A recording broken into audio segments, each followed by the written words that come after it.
You must have been in heaven last night, even though you're watching the Yankees, to see the Field of Dreams game come to life. I know how much that movie means to you. What were your thoughts on the game last night in the Corn? Well, I sat next to James Earl Jones, who I know, at the critic screening. Most stars don't go to critic screenings, and he doesn't know anything about baseball. Yet he's been in so many baseball movies and narrated them. And before the movie started, he turned to me and he said, baseball is Zen. Well, I didn't know what that meant. And then I saw the movie, and I was in tears. And I looked at him, and he had a big grin on his face. Apparently I looked it up, and Zen is a Japanese way of meditation. And it just really got to me. It's my favorite film of the 80s. It's not a baseball movie. It's about fathers and sons. And the actor who played Kinsella's father, who played Kevin Costner's father, had just lost his own father in real life a few weeks before. And it just brought me back to having a catch with my father, and I'm glad you and I have those memories. And it was it came off very well. You and I were in London to see the Red Sox lose 2 to the Yankees, but it was baseball in Europe, and this was another thing that's happening, and they're going to be doing it every year now, which I think is a great idea. I don't know how you get to that part in Iowa. I don't know how you get there, but they did it. Jeffrey Lyons joining the Rich Eisen Show, a real P1. I was talking about those listeners, the loyal listeners you have here for the Rich Eisen Show.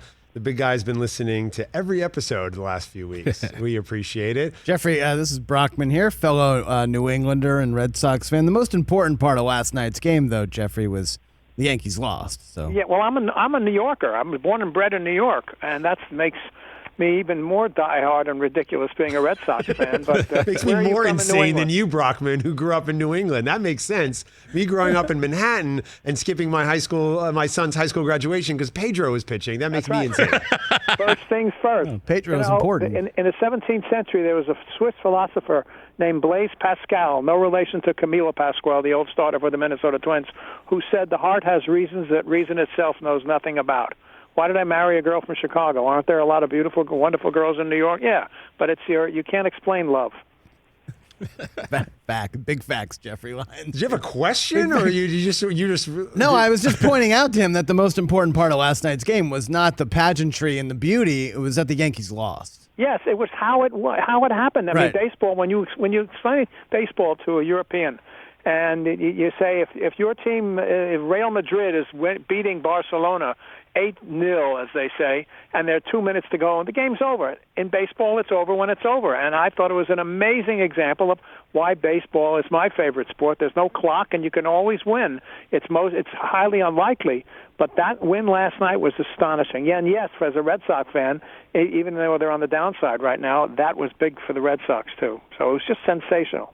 Jeffrey Lyons taking over the Rich Eisen Show. Ben Lyons in for Rich on now with the big guy.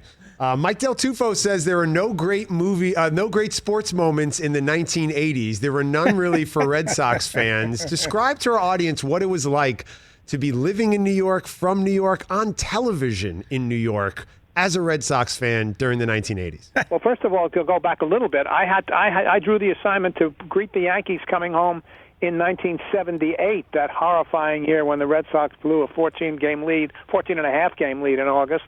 And I had to greet the Yankees at the airport, and some of them recognized me, apparently, and started giving it to me. And I deserved it, I guess. But wait a minute, the home run by Dave Henderson to win the American League pennant a couple of games later was one of the great moments of the 80s for Red Sox fans. Not many, but the World Series was great until disaster struck. But you put those behind you, and they're the only team to win 4 World Championships this century. I look at those. I have a picture of me holding 3 of the statues, and at dire moments like this, when they need to make up so much ground, I think of those good times too. Were you ever scared for your safety, though, riding the train to the Bronx when entire subway cars were chanting, "Lion sucks, Lion sucks"? Because I was terrified. Well, I appreciate. No, not really. It was all in good fun, I guess. Although a friend of ours got socked in the face at the Yankee Stadium for wearing a Red Sox hat. But I've worn my Red Sox hat running with the Bulls in Pamplona 6 times, going up the Nile, explaining to the captain of the boat what Red Sox Nation is. You wear it everywhere. I wore a Red Sox pin on my tuxedo to 3 Academy Awards. You wear it, and people walk up to me on the street in New York and they say, "Hey, go Red Sox." So I say, "Where's your pin? I got to share the abuse. Come on, wear something." Hey, you watched all the way to the end. Thanks for that. Watch more right here.